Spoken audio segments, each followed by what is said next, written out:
All right, it's 2 o'clock, so it's time to get started. Hello, everyone. Welcome to NoSchool San Francisco Online Edition. This is our focus session for May 2020. And as usual, we don't want to overhype it, but I heard that this is the best focus session that we're going to have ever in May of 2020 with Kevin talking about SQL databases. So it's going to be pretty good. What you're seeing right now on your screens is roughly our agenda for today. So 2 p.m., which is now, we're doing intros. Super meta, right? In a few minutes, we're going to kick off our session. And right after that, we'll have a few minutes for Q&A. So if you have any questions during the session, you can drop them in the chat, either in Zoom or in YouTube. So if you're coming to NoSchool for the very first time, welcome. We're super happy to have you.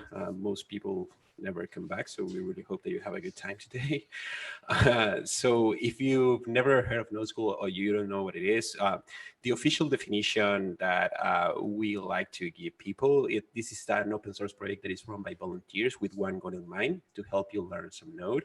And we're also extending to like JavaScript and other like web technologies as well. We do that by creating programming content and by hosting community learning events such as this one and our usual in-person events. Due to the situation that we're living right now, sadly, we're not running in-person events for, well, I don't know, who knows for how long, but we're trying our best to find ways so we can stay connected and we can still provide some content, share some things and have a good time. We really miss you all, and we hope to see you soon. So same as our normal events, we have a code of conduct for this one. The real short version that we have is that we're trying to create a harassment-free community, and we want everyone to feel welcome and a part of this. So please, we ask you to please be kind and be nice to each other, especially in the chat, or if you have any questions or you're going to make any comments, keep this in mind. If you want to read the full version of our code of conduct, you can go to our website, noschool.io/San Francisco. And even though we're not on a venue, we do have some housekeeping rules for today. So please, if you're in Zoom, make sure that you mute yourself, especially during the presentation. If you have any questions you're in Zoom or YouTube, drop them in the chat and we'll collect them and try to answer them either during the session or afterwards during the Q&A. Remember to wash your hands, which is the most important thing. And if you want food and beverages, whatever you have in your kitchens is like free, so go get it. And if you want to take any screenshots or pictures of these sessions and you want to share them, go nuts. Make sure that if you share them in social media, tag us on Twitter at NoSchoolSF, or use any of our hashtag NoSchool, #SF, or if you're feeling really well today, you can use #NoSchoolSF. Make sure to tag us. If we see any tweets, we'll make sure to retweet you and make you internet famous to our 82 followers. If you want to get in touch with us, if you want to give a session or you have any ideas or stuff that you want to discuss with us, feel free to shoot us an email at noschoolsf@gmail.com, or you can slide into our DMs at noschoolsf because they are super open, in fact. And even though we're living in strange times, we're not the only game in town, or I guess in the internet. There's both Node and JavaScript around, so check out these events from some of the communities here in the Bay Area. SF Node is going to have an event on May 14 at 6:30 p.m. It's going to be online. You can find them at meetup.com. And you can also go to Waffle.js this upcoming Wednesday at 7 p.m., which is also going to be online. And you can find more information on how to watch at wafflejs.com. And now, the moment that you're all here for, today's focus session. Our guest speaker today, Kevin Key, is an engineer working at Samsara and also one of our regular mentors. Thank you, Kevin, for being with us today. And we're looking forward to see your session and learn from you. We know that it's going to be great. Like all of your sessions are usually amazing. So now I'm going to stop sharing. And Kevin, the floor is yours. Awesome. Thanks for having me, Thomas and Fernando. And thanks everyone for joining on a Saturday afternoon. So I'll share my desktop. Does everyone see this header, how to database? Yeah. Yes. Cool. Yeah. Awesome. So today I'll be talking about how to use SQL databases to build web apps. And and I'll have about 45 minutes of content. So in the first part, I'll be talking about how to design a database to support a hypothetical wish list feature. And we're going to do this in raw SQL. So we'll create tables, we'll query them. We'll also design one-to-many and many-to-many relationships, as well as using joins to combine tables together. And then in the second half, I'll be talking about how to actually integrate a database into a Node.js app, so you can actually use it to build stuff. So that I'll cover topics like database migrations and building SQL queries using Knex, which is a query builder, and also building REST API endpoints to fetch data. So please just ask questions as you think of them. We'll be monitoring YouTube chat as well as Zoom chat, and I'll take a look at the questions at the end. As a side note, all of the content I'll be covering, as well as the example node repo, are available at this URL, NodeSchool SF/how-to-database. And we'll also post that in the chat and YouTube descriptions.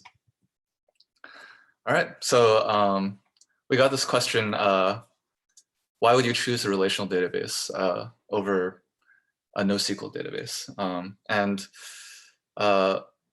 I've noticed that with Node apps in particular, it does seem like MongoDB, which is a NoSQL database, is a pretty common default choice for storing data. But I think that for a typical web app, actually, as it gets larger, using a relational database has benefits long-term, because it can be a better fit for the underlying structure of your data.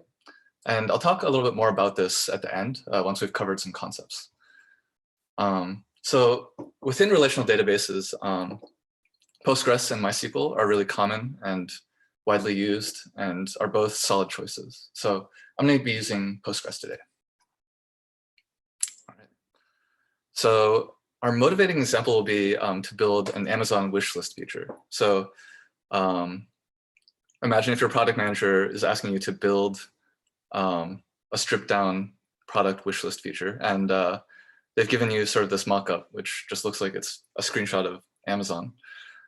So we've got the wishlist name at the top here, as well as a list of products in that wishlist. So the products can have names and prices and other metadata. So let's design the database structure we would want to support this feature. So we have a bunch of users in our system. Each user could have multiple wish lists, and each of their wish lists can have multiple products. So we see that we want to create like 3 different types of data: users, wish lists, and products. For each type of data, we'll want to create a database table for it. So you can think of a table as sort of like a spreadsheet. So a spreadsheet for storing products would probably contain something like a product ID column, a name column, a price column, and probably others. And each row in the spreadsheet would be an individual product.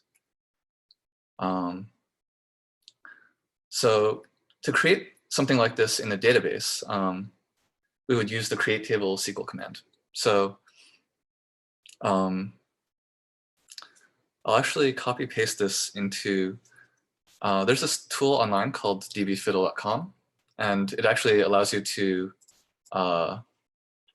create tables and run them.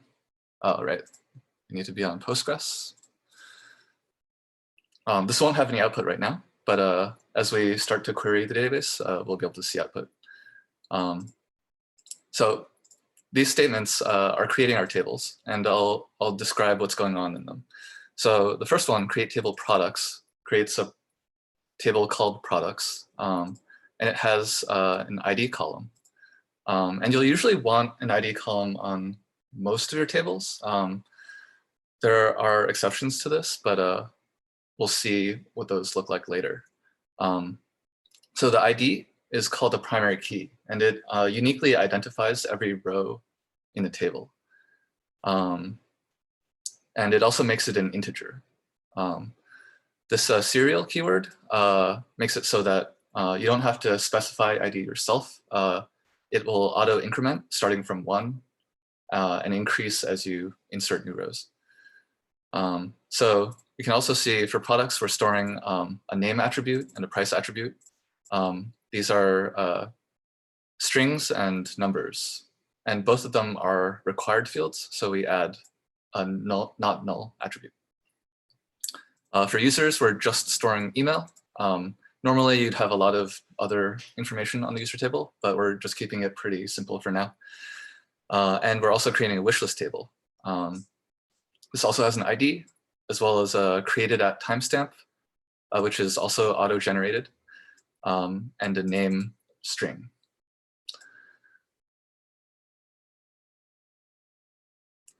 So now that we've created these tables, we can insert data into them. So we use the insert SQL command to do that. So in this window, we can copy paste these insert statements and run that. And we also don't get any results back yet. But what's going on here is that we're inserting into the products table. And this is specifying which columns we want to insert.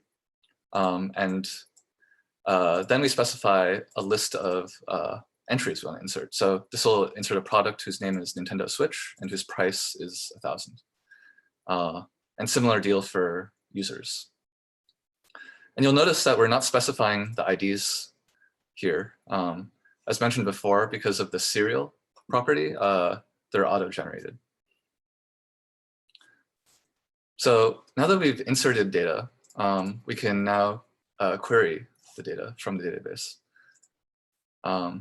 So I'll paste that in, and we see that we're getting some results from our tables. So select star means that we're selecting every column from the products table, as well as the users table. So we can see we have this auto-incremented ID that goes 1, 2, 3, 4, as well as the names and prices that we added. Cool.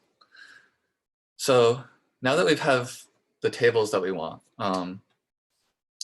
let's try to figure out how to build our end goal. So we want this sort of relationship where a user can own multiple wish lists. And this relationship is called a one-to-many relationship. A user can have multiple wish lists, and a wish list belongs to just one user. So in a one-to-many relationship, you'll want to add what's called a foreign key column to the side of the relationship that has multiple records.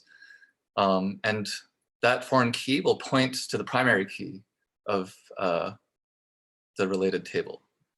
So specifically for wishlist, that means that we're going to add this user ID column, which will point to the ID in the users table. And that's what this is doing. This references keyword means that this user ID will actually be guaranteed to point to a user record, which can be very useful. So let me copy paste that into our DB fiddle. So we're adding it to the wishlist table. And yeah, it basically allows our wishlist to point to the user record that they belong to. So with this new column created, we can insert some data into the wishlist table. So we'll add this insert into again, and we're inserting names and user IDs.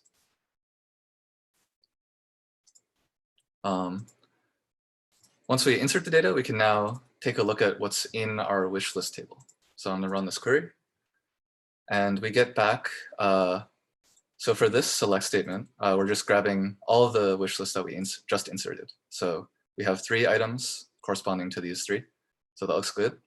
For the second query, we're adding a where clause to the select. And it's just specifying to return all the rows that match user ID 1. So we see that here. So we've now established a one-to-many relationship between users and wish lists.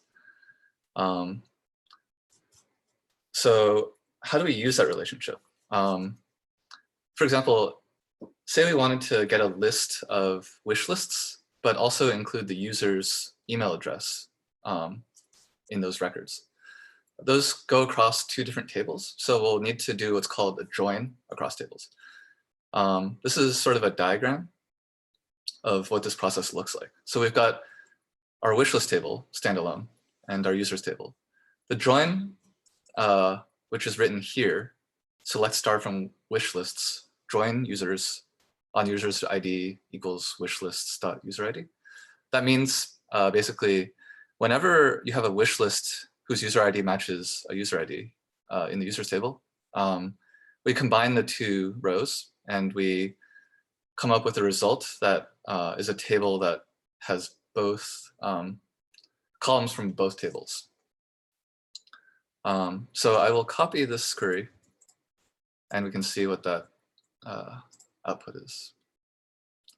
So we can see we have a list of records and it has both wishlist names as well as user emails. So joins are a really important concept in SQL, and they're very useful in relational databases. So now we have this, the first part of the relationship, and now we're going to want to build the ability to add products to wish lists. So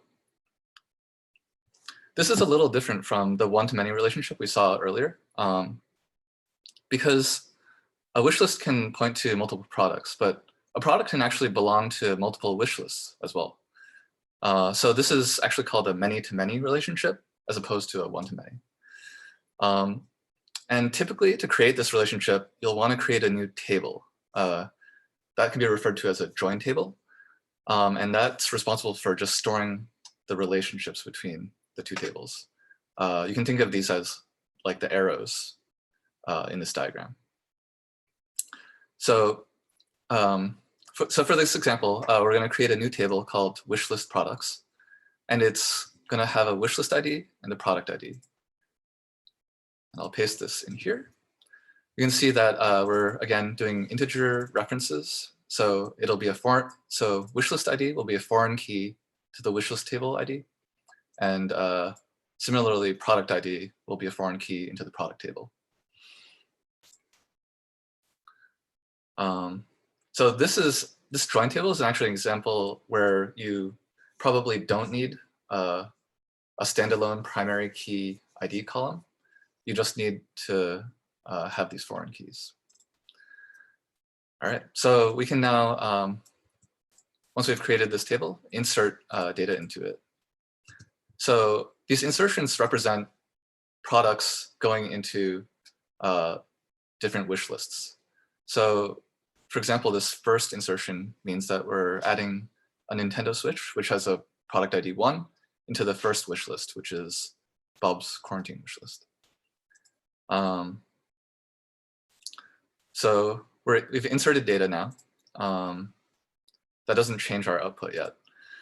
So let's make use of this new join table and the new relationship we can query upon. So imagine that you wanted to write a single SQL query to fetch all the data needed to drive this Amazon wishlist page. So we see that we have like a wishlist name up top, as well as every product in that wish list and their names and prices. If we wanted to write a single select query to fetch all this data, we'll need to join from the products table to the wishlist products table to the wishlist table. So we'll be doing two joins. So this is the SQL query that you can use to do that. And here's a diagram of what's happening. So we're selecting data from multiple tables, and we start with the wishlist table. We join with the intermediate table that we just created, and we're joining on the wishlist ID. And then from this intermediate table, we're joining to the products table on the product ID. So again, we're combining columns from multiple tables and creating a final table at the end. So I'm going to copy paste this query, and we'll see what that looks like. Cool. So it works. We're able to combine records from both wish lists as well as products. So to recap, we just established a many-to-many relationship between wish lists and products, and we can use joins to combine those records. So that finishes the sort of raw SQL component of the content. So the next part we'll be talking about how to actually integrate this into a Node app. So I've actually built a sample application that's publicly available at this URL, and you can clone it and run it locally and issue queries to it. So the app that we want to build is a REST API based on Node.js and Express.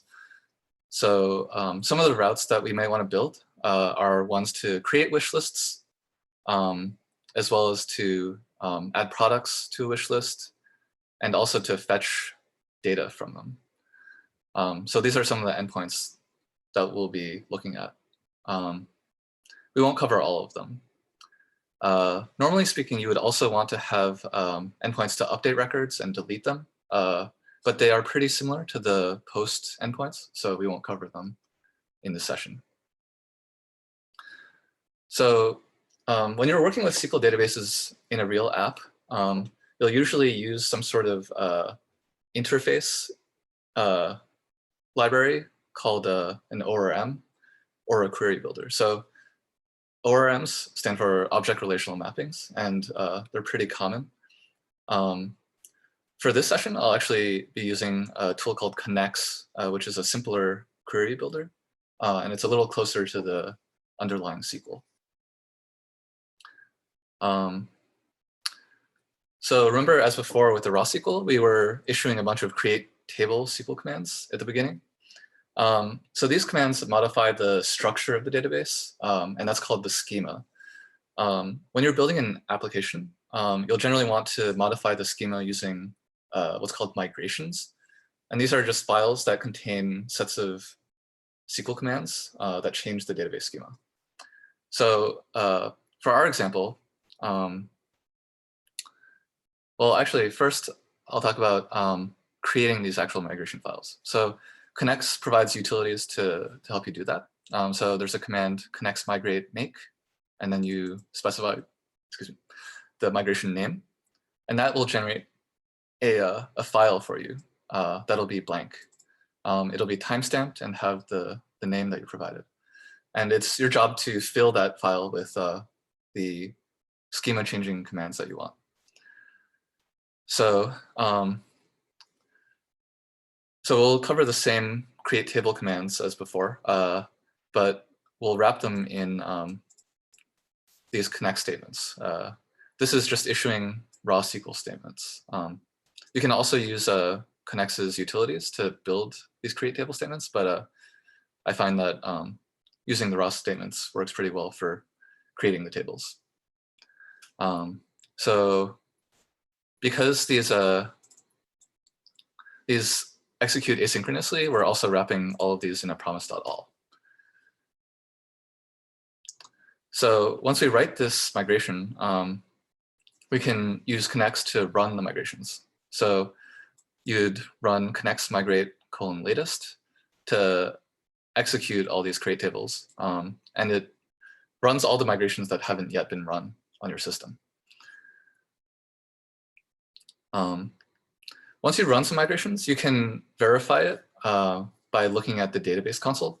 For Postgres, the database console is called pSQL, and it just allows you to write arbitrary queries against your database. So if we went to the database and ran \d, that'll list all the tables we have, and we can see there's some Knex related tables that are generated, but we see that we have products, users, wish lists, and wishlist products. So that looks good. So as your app changes, you'll want to be adding new tables or changing existing tables. And each time you do that, you'll want to create a new migration file and then run the file, just like we did here. So now that we've created the tables, we can now talk about how to use Knex to insert data and query data. So this is an example of how we might use Knex to create a new wish list row. So we're waiting on a Knex call to the wishlist table.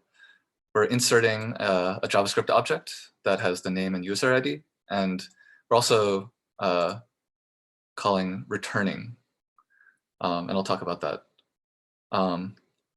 Knex converts this statement into a raw SQL, which looks something like this. And we've seen this sort of like insert statement before earlier, but this also adds a returning star. Returning means that the query will actually return the data that was just inserted. So if we now like log the result of the Knex query, we'll get a JavaScript object that looks like this. It'll have the auto-generated ID, as well as the timestamp, name, and so on. So how do we use that Knex statement as in the context of an express route? So, so we're creating the post wishlists endpoint to sort of follow RESTful conventions for creating an API. And first, we'll want to grab the parameters from the JSON body, and we can do some validation on them. So if we don't receive a name or a user ID, we'll want to return a status 400 on the response and return some JSON that says what the error is. If the parameters validate, then we will put our Knex statement that we talked about earlier, which inserts and then returns the inserted row. And then once that succeeds, we'll return a status 201 created code, and we'll return the data. If anything fails in here, we can return a 500 status. So once that endpoint is created, we can post a JSON body to the endpoint localhost 3001/wishlists, and then the response that we get will look like that.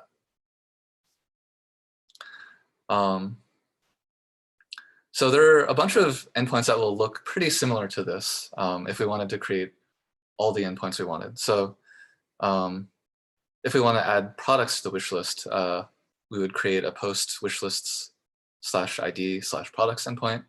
And it's very similar to the one we just talked about. So I won't go over it, but you can see the code for it in the repository that I talked about. It'll all be under router.js. All right, so now that we're able to insert a wish list, let's write an endpoint to fetch the wish list. So the concepts are the same. We'll be writing a Knex query, and we'll be joining against from wishlist products to the products table based on the product ID. We'll want to grab all of the product columns, and we'll also want to filter by a specific wish list, in this case 77. We'll also add an order by clause, which just gives the results in sorted order. So Knex, again, converts this code into a raw SQL statement. It's similar to the joins that we've seen before. They actually use inner join, which is synonymous with join, but there are also other types of joins that you could use. And it's just a good practice to order your results because Otherwise, your rows could be returned in an unspecified order, and it could cause inconsistent behavior.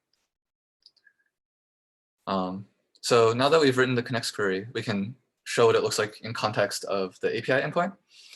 So we're doing a GET request on wishlists/ID/products. We're going to pull the wishlist ID out of the URL parameter :ID here.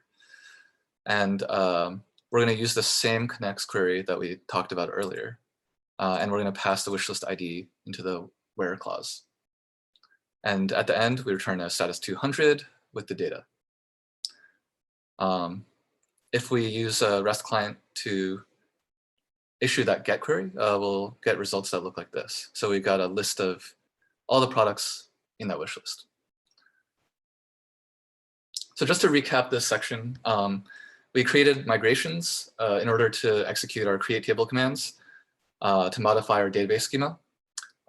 We also wrote an endpoint post wishlists to create new wishlists. And we also wrote an endpoint to fetch all the products from a wishlist using joins. So that pretty much wraps up the content that I had. Hopefully this helps you get a better sense of how to use relational databases, both under the hood with raw SQL, as well as in the context of a Node app. And to go back to the question of why pick a relational database, there are actually two concrete reasons that are pretty important. Relational databases support many-to-many relationships, as well as joins, a little more naturally than document databases like Mongo do. Mongo, I think, does support joins now, but I think it's still more limited in scope than it would be in SQL. So essentially, if SQL helps fit the structure of your data better, it can be a good choice to use. All right. So as a reminder, all the content that I talked about is available at this link. And I'll take a look at the questions.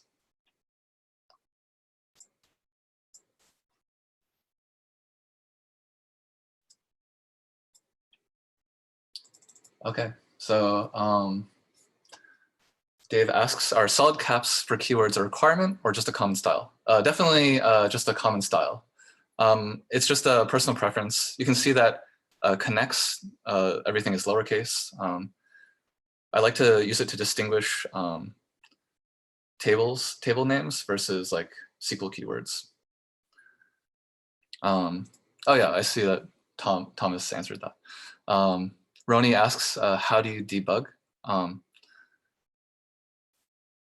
She says it's hard to debug the database failure. And also, does NodeSchool have Slack? Fernando, does NodeSchool have a Slack? We don't have a Slack at the moment, but we're happy to set something up if there's enough interest from folks. Cool. So how do you debug? I think that's a fair question. It depends case by case. I think if you have an example of a failure, then it'd be easier to take a look at how to do that. But it does help to like have some experience in like seeing database errors and getting a sense for what they mean. So it's a bit of a tricky question to answer generally. So Donspire asks, doesn't Mongo not have migrations? So there's no migration schema to fall back to recover data if a mistake is made. What was that? Yeah, so that's right. So my partner worked at a company that uses Mongo, and she says, yes, there are no migrations. So it can be tricky in that sense as well. So Sung asks, can you give another example of a typical app or feature where SQL is more advantageous than Mongo? An example of where Mongo is more advantageous than SQL. So I think I'll open that up to Fernando and Thomas as well, if you guys have any thoughts. I haven't used Mongo in production, so I can't speak from experience on like a production scale, but my impression is that Mongo is a little easier to get started with. If your schema isn't changing that often, especially, it'll be sort of quicker to prototype on. I think one rule of thumb is that Mongo does everything okay, but for any one use case, there's usually a tool that does it better.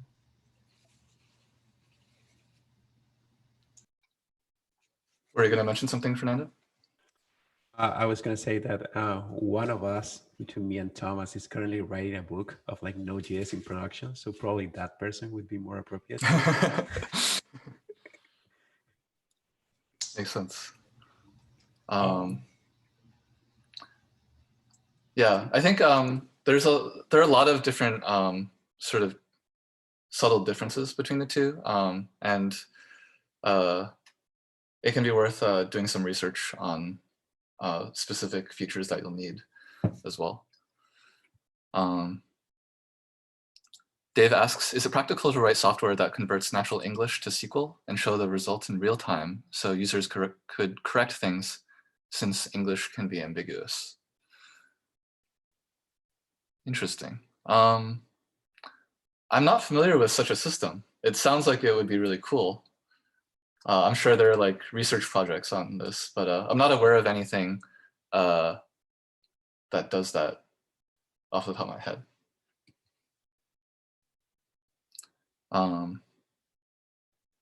Yeah, has anyone heard of something like that?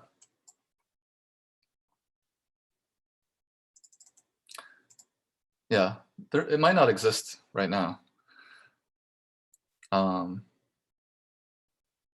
Yeah, and Thomas posted a link to the Knex talks.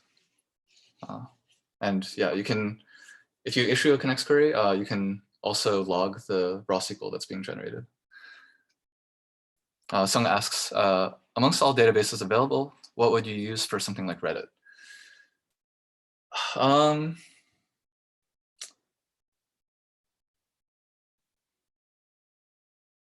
I think Reddit is has a lot of different potential data models, tables. I think that relational would make sense. I'm not sure what they're using. My guess would be that it's a relational database. So an example of where you might use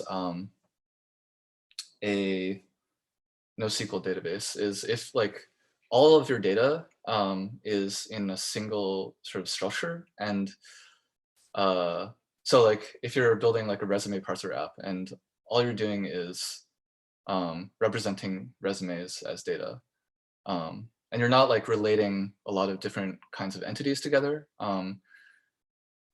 then that could be a potential option. The thing is, as an application grows more complex, you often do start to get additional relationships, additional types of data that could relate to each other in a many-to-many sort of fashion. And so like a lot of different data types could have like tags, for instance, and that's classically a many-to-many relationship. And if you want stuff like that, then SQL will be a more natural way to represent that. So Ronnie says, I would like to know more about production. Any recommendations for books or podcasts? I don't have any specific book recommendations. I don't know, Fernando or Thomas, if you have any. Well, it happens to be the one of us. The same. Yeah, Tom, go ahead. I am actually writing a book about using Node in production for building backend services. And the name of the title is Distributed Node. And Fernando's actually one of the technical reviewers. Should be out in late 2020, early 2021. But I can put a link in chat. Awesome. We'll look out for that. There's a question from YouTube. Sorel asks, what considerations inform the choice between plain SQL, a query builder, or an ORM? Yeah, So I've worked mostly with ORMs for the companies that I've worked at. I think it is more convenient. So as an example, instead of sort of writing this like more complex connect statement, you could do something like you would basically create classes or objects in code and define your relationships in code. And then the ORM helps you construct the query, including like joins across relationships. So for this case, you could probably do something like wishlists.find77 dot products. So it would be a much more concise code. I like to use query builders when it's like pretty simple and I just don't want like the overhead of dealing with an ORM. But I think as you build bigger apps, ORMs are pretty common. And in terms of raw SQL, I think sometimes ORMs may not be able to support like really complex queries that you might want to write. So sometimes you may need to reach for raw SQL, but that can get a little messy to maintain in your code base. So I think for the simpler stuff, it does make sense to write query builders or ORM queries. And for more complex stuff, it is fine to write raw SQL.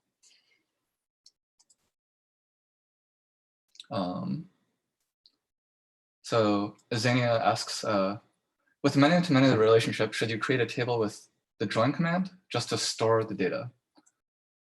So actually, we talked about creating the join, creating the table for a many-to-many relationship, and you don't actually use the join keyword when creating the table. Let me find the. So this was the command to create the join table, and it's a regular create table command. You use the join when you're actually querying across the relationships, if that makes sense. Neil asks, are there ways of using a serverless architecture? Are there options other than Amazon Aurora? I'm not too familiar with what the like sort of pre-built offerings are. I don't know if anyone else has thoughts on that.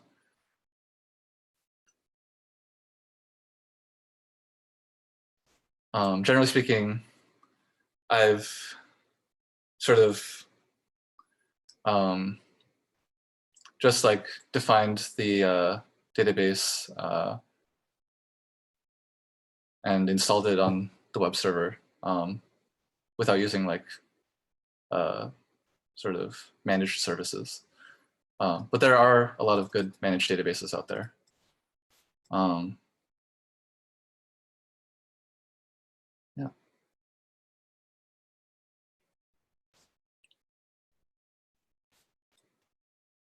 Any other questions from YouTube?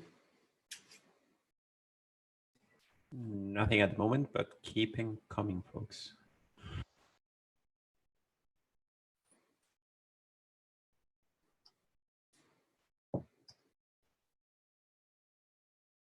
Yeah, so if you're building like a small app or just prototyping, Heroku can be a good choice. They provide a Postgres add-on, which has like maybe a 10,000 row limit for the free tier. So you can build a Node app and connect it to a Postgres database and have sort of a production instance like that.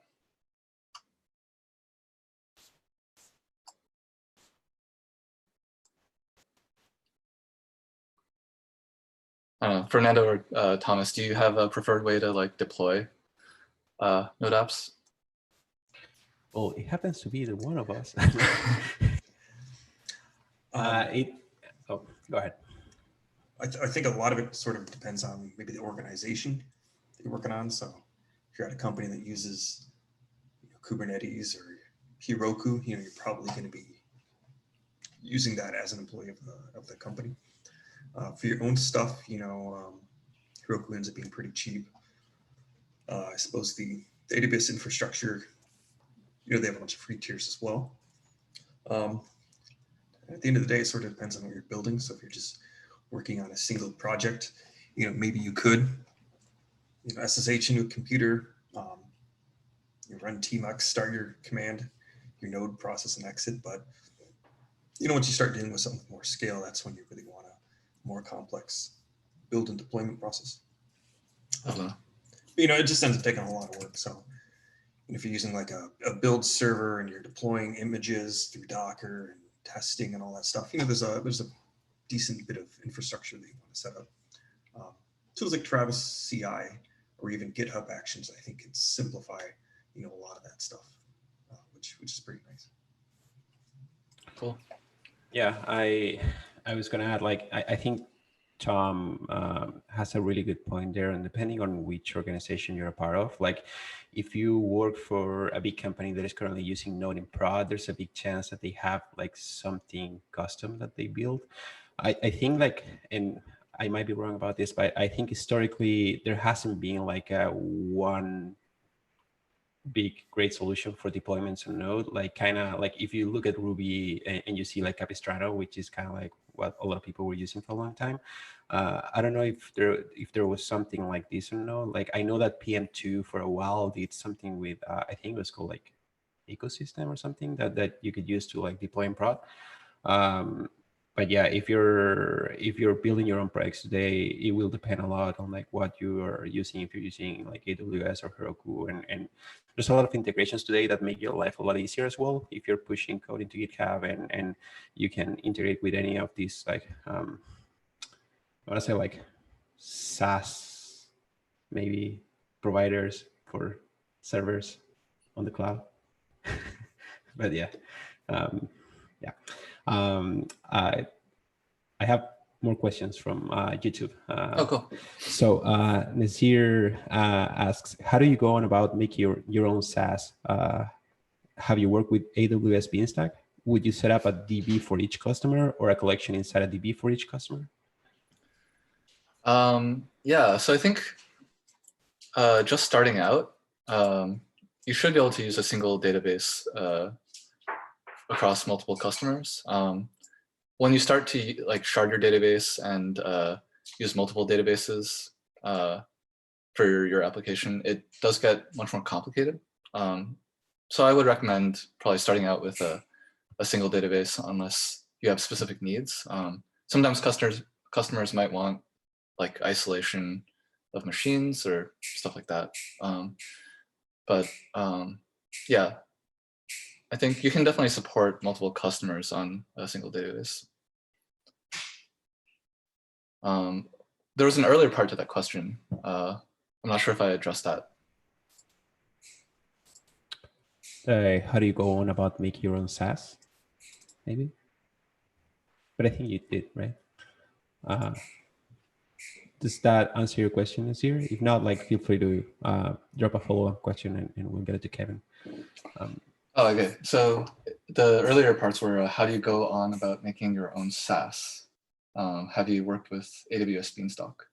I haven't worked with AWS Beanstalk. So the stuff that I've seen in my last two companies was using like AWS ECS, Elastic Container Service, I believe. So it deploys Docker images. We've also used AWS RDS, which is their relational database provider, which is a managed service. So I think it depends on whether you're planning to build like sort of a production scale application, or whether you're sort of building a smaller application to try things out. For smaller stuff, I think Heroku is can be a good choice. All right. So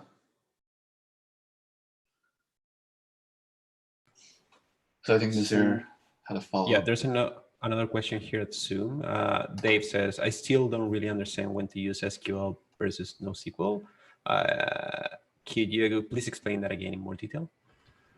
Yeah, so I think this is a very like opinion-based question. So it is a little tough to answer. For me, I would always start with a SQL database, at least for my personal preference, because I think even if you have, I guess, a pretty limited scope at first, an application often like expands out to have lots of relationships and potentially have many relationships that are hard to express in NoSQL.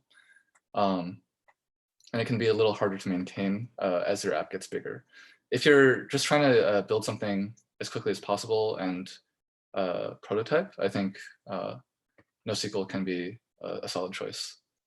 But I think also once you get to very large scales, there are also definite use cases for NoSQL as well. Because one aspect of using SQL databases is that joins can be computationally slow, and you may want to denormalize your data. And that's possible in both SQL and NoSQL. So there is no like one answer to which one to use, but I personally prefer to start with NoSQL because it'll give you an ability to expand more easily. All right, so Thomas asks, what does denormalize mean? So that means, imagine instead of joining two tables together, you just have the table with results from both tables built already. That way you don't have to do a join when you issue your select query. And it could potentially cause duplication in your database. If you're denormalizing like wishlists and products, you might store product information in both the products table as well as a separate table that's queried more quickly. So denormalization allows you to avoid computationally expensive joins. So it can be faster, but it can also introduce complexity in managing consistency across your tables.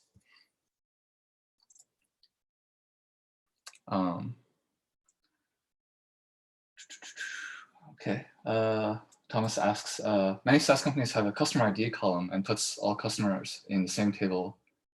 Oh yeah, that was the answer to the earlier question, sorry. I think we got some new ones in Zoom.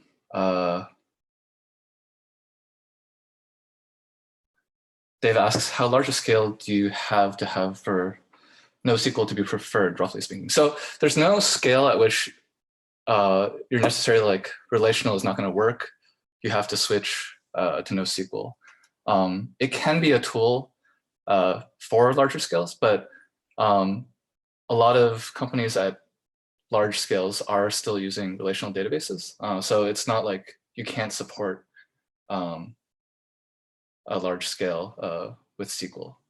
There are different approaches to scaling SQL. You can do horizontal partitioning or sharding databases. So you can also create replicas so that people are reading from multiple databases.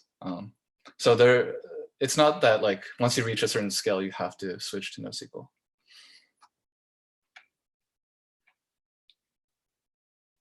Great questions.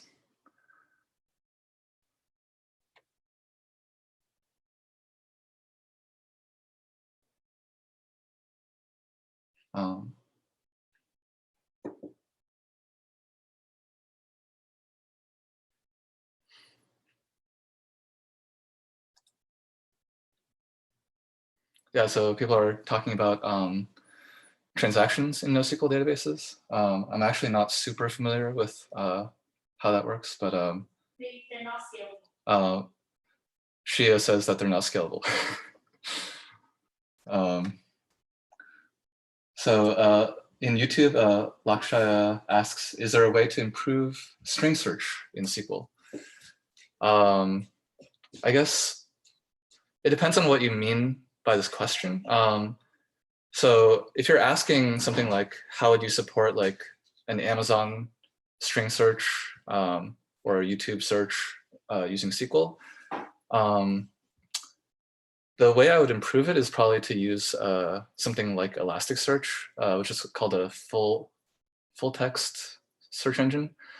You can actually, Postgres does support full text search, but it's not as extensive as a separate service like Elasticsearch. And full text means that like you can do stuff like fuzzy string search, where maybe your string isn't an exact match of the stuff that's stored in the database, but it'll still be retrieved, and also search across many different columns of your data. Good question.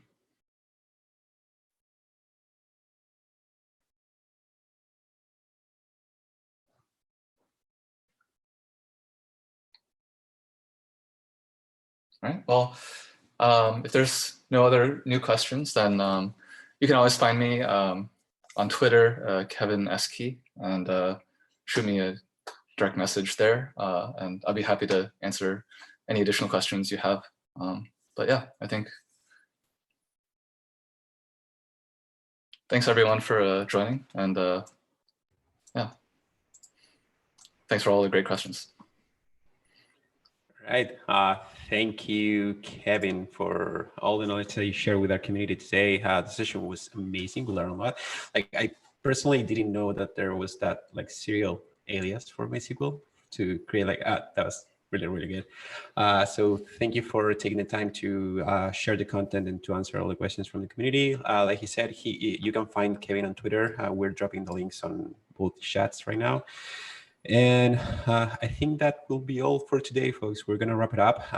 Again, thank you so much. And if you want to do a session or you have any ideas that you want to work with us or do something, you can reach out to us. Our email, NoSchoolSF@gmail.com, or on Twitter at NoSchoolSF. We're available on both places. So that wraps our session for today, folks. Thank you all so much for coming and for being with us today. Please stay safe, wash your hands, and we'll see you next time. Bye.